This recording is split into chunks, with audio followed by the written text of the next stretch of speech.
بسم الله الرحمن الرحيم الحمد لله رب العالمين.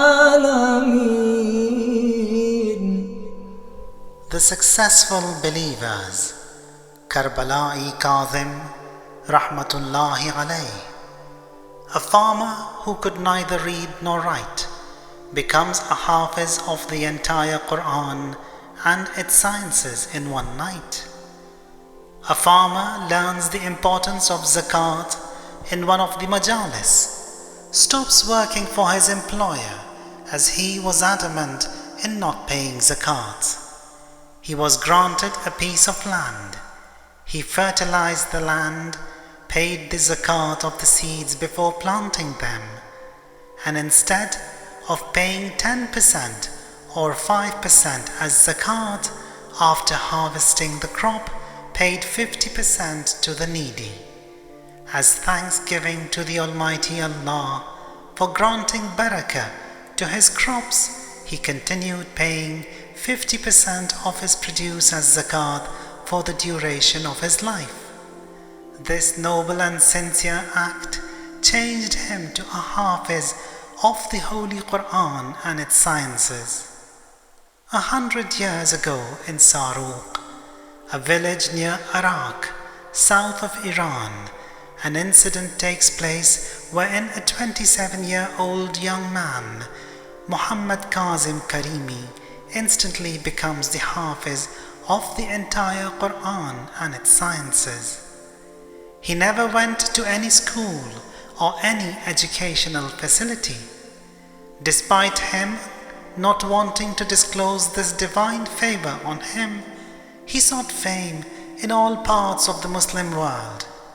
This miracle was recognized and honored by the ulama of Iran, Iraq, Kuwait, and Egypt, and some of them are Ayatollah al-Uzma Burujerdi, Sayyid Ahmad Zanjani, Sayyid Abdullah Shirazi, Marashi Najafi, Imam Khomeini, Murtada Ha'iri, Faqihi Rashti, and Makarim Shirazi.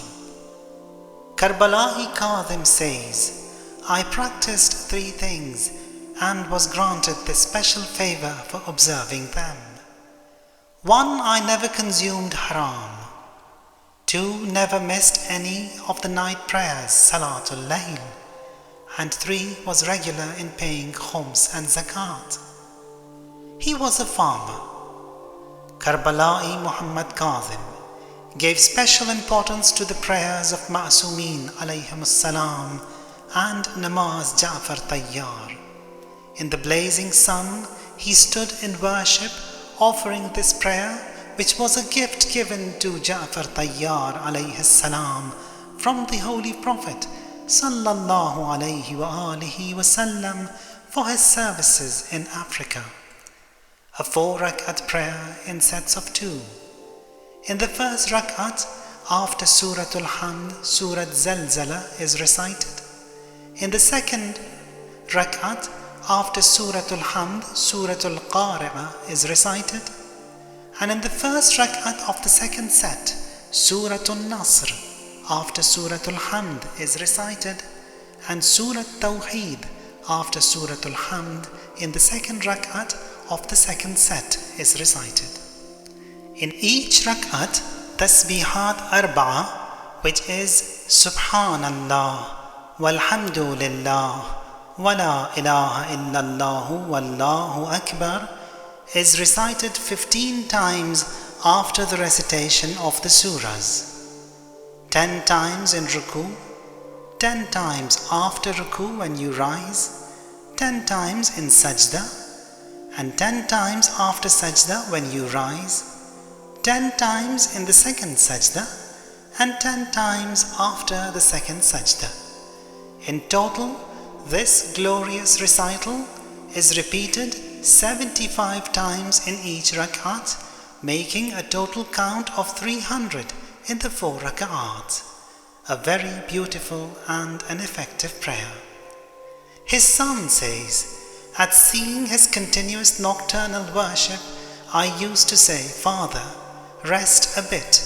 In reply he said, if you are in the mood and if you feel like, you too should stand and worship, and if not, then go to sleep. Whatsoever I have is from this night prayer. Pity on those who are unaware of this magnificent gem. There was not a moment wherein he did not recite the Holy Quran. I heard him recite whilst he was asleep. I asked him, do you recite Quran while asleep? He replied, sleep or awake. I have to recite the entire Quran once every day. He was very simple, humble and down to earth. His wuzu, his prayers, his food were very simple. He was very kind. When he was sought for help, he served to his maximum ability. He never went everywhere, did not eat at every table. He distanced from every doubtful food or source of income. He feared losing his miraculous bestowal by consuming doubtful food. He felt sick and threw up when such food was consumed. KARBALAI Kazim says, I with a few of my friends were invited for dinner. I had a severe stomachache after having the meal, which continued for a long time. That night I had a dream. I was in the sacred shrine of Fatima Ma'suma alayha salam in Qom. Saw a table is laid with the best of food. Many great ulama were present in that majlis. And the chief guest was Ayatullah al-Uzma Shaykh Abdul Karim Ha'iri Yazdi, the founder of the Hawza Ilmiya of Qom. I was very hungry, took some saffron rice. None from among the guests ate. I insisted and no one replied. I said to Ayatullah Ha'iri to please start so that others could follow. He took some rice and squeezed it in his fist. Blood gushed out. He then said, what do I eat? Don't you see? I woke up and understood that last night's meal was not right. He said, if an unlawful or a doubtful food came across me, I feel I am full. A light glows on my chest, which starts to fade when it comes in contact with haram food, and if consumed, I throw up. He never accepted anything from anyone, but from a mujtahid. He used those funds for his traveling purposes. Other gifts like rings, abba, etc. were given away to others. His son says, why don't you accept? At least we can be at ease. You can expand your livelihood, a bigger house to live in, a larger land to grow. He replied, go and work and make your living. He could recite du'as like du'a iftitah, Jawsh al-Kabir, du'a sahar of the holy month of Ramadan, Samat, Kumail, and other du'as, and the daily du'as of the sacred month from his memory. When inquired, he said, he who could bestow him the entire Quran is able to bestow these du'as too. He lived and dressed simple. He said one's clothing should be clean and that is sufficient. He walked fast, had the least attention to the world and its charms. Ayatullah Shaykh Abdul Karim Ha'iri, the founder of the Hawza Ilmiya of Qom, had not moved to Qom yet. He seconded ulama to various places for tabligh in the months of Muharram and Ramadan al-Mubarak. An alim arrived at Saruq for tabligh, to educate the people of Saruq the haram and the halals of the Almighty Allah. He taught them the ahkam of khums and zakat. As for those on whom zakat and khums is applicable and do not pay, their wealth is contaminated with haram. Property, clothing bought with those funds are unlawful, and prayers offered in that place and with those clothes are void and batil. A true Muslim is one who is mindful of the halal and haram, the do's and the don'ts, and is one who cleans his wealth by paying the zakat and khums. I came home and asked my father as to why he does not pay zakat. I got told off. I insisted and explained to them, but all were adamant. The disagreements grew, all for not abiding by the command of God. One who does not pay his dues, his land, income, possession is all haram, and I cannot live or worship in such a place. KARBALAI Kazim knew that his employer does not pay khums and zakat. As a result, his wealth is contaminated with haram. He reminded him a few times with no joy.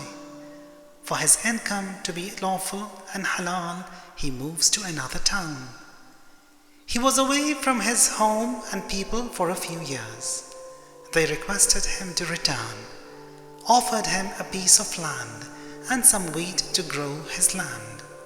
He gave away half of that wheat to the needy to purify his produce and planted the remaining half. The Almighty Allah bestowed amazing barakat to his produce. He gave away half of it as zakat, whence the payable zakat is either 5% if the land is irrigated manually or 10% if irrigated naturally. Then onwards he gave away half of his produce to the needy as zakat. KARBALAI Kazim says, 1 year after harvesting the wheat, as I was husking the wheat, the wind stopped. I could not continue to work. It was very hot. I was bound to return home. On my way, a needy met me and said, "You did not give me any of your produce to me this year.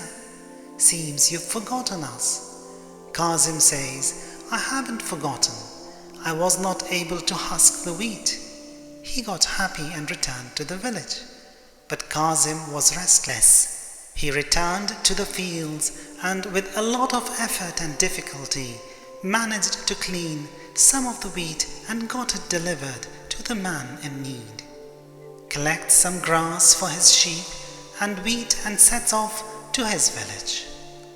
By the Bagh Imam Zadeh, known as Haftaduduthan, wherein the Imam Zadeh's descendants of the Imams are buried, 16 of them, all men buried towards the west, 40 women buried in one area in the middle of the garden, and 15 men and a woman buried towards the east, 72 in total.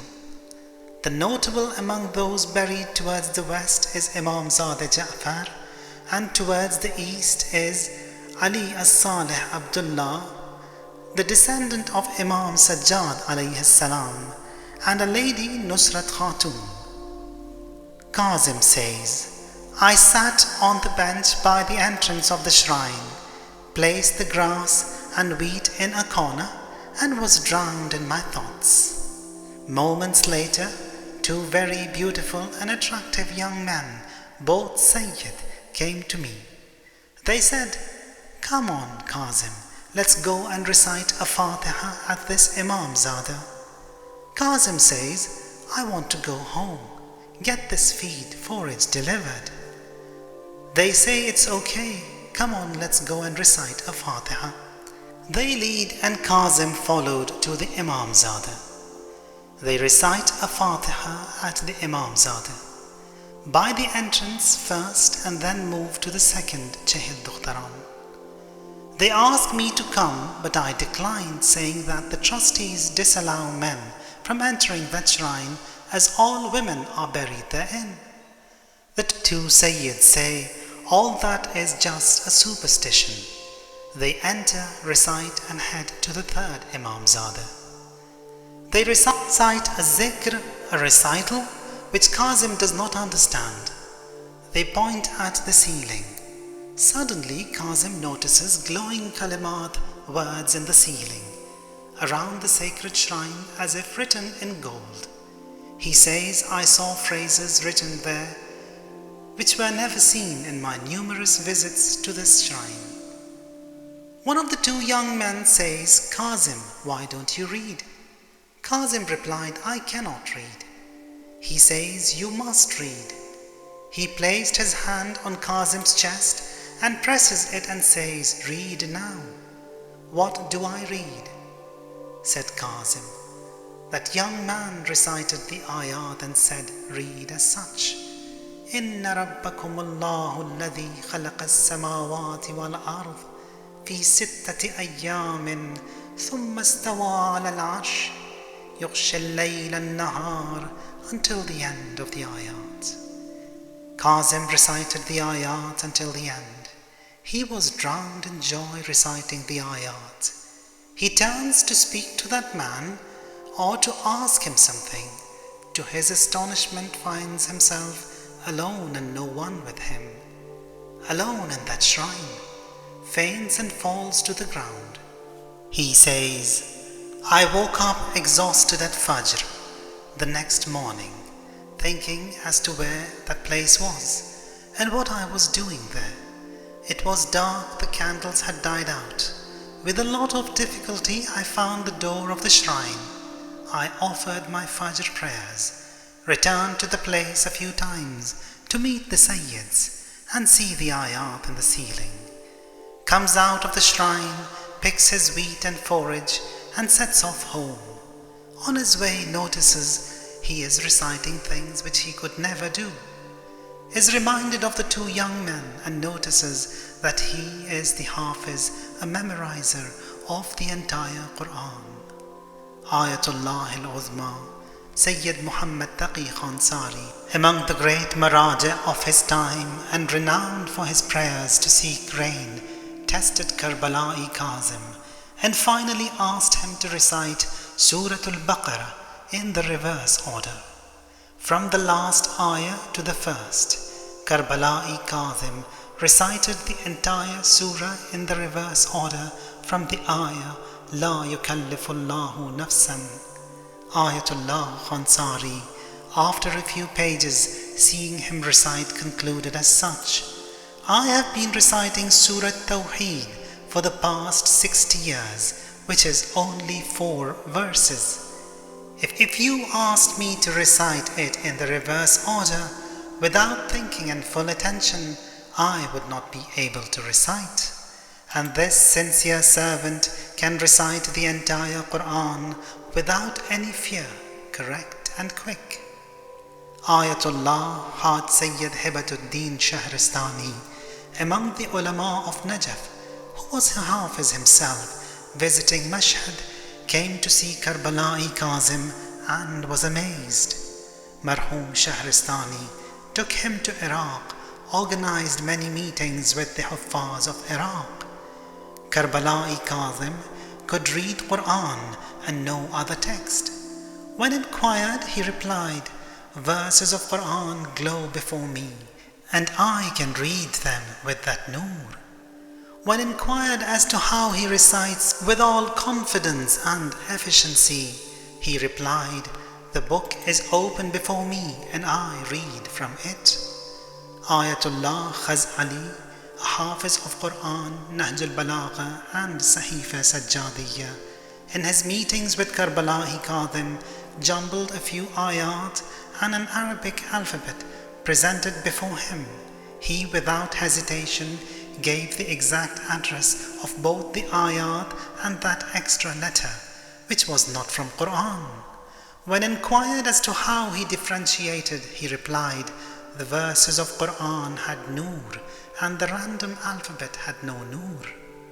KARBALAI Kazim was seen by Ayatullah al-Udma Burujirdi. Meetings that lasted 2 hours and more were held regularly between the two. Ayatullah al-Udma Burujirdi, the only marja of his time, recognized worldwide, says, Marhum KARBALAI Kazim was a hujjah, an argument and evidence of the Almighty Allah on the Hausa and the people. A materialistic era wherein religious teachings and moral values were at a decline, introducing this living miracle of moral values and in that era was very important. and many were inclined to the right path through KARBALAI Kazim. And secondly, KARBALAI Kazim was a living proof that there is no distortion, tahrif, in the glorious Quran. Quran bestowed to him was exactly the same that exists today. That is, as it was revealed to the Holy Prophet sallallahu alaihi wasallam. When he was given a printed version of the Holy Quran, no matter which publisher, and if he was asked to find an ayah from it, in his first attempt he opened the page on which that ayah was written.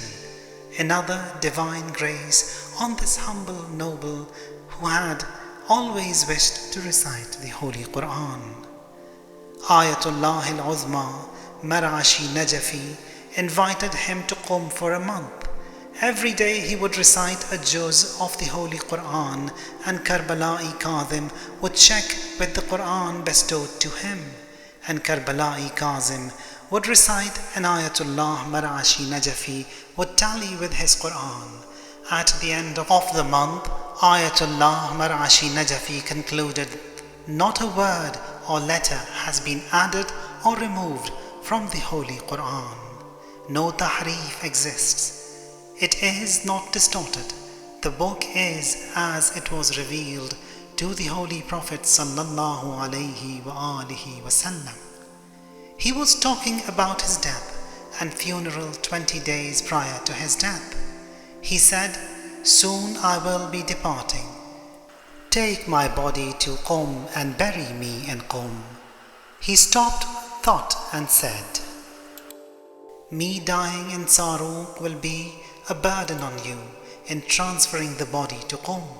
He sets off to his final resting place, Qum, the next morning, 20 days after which he died.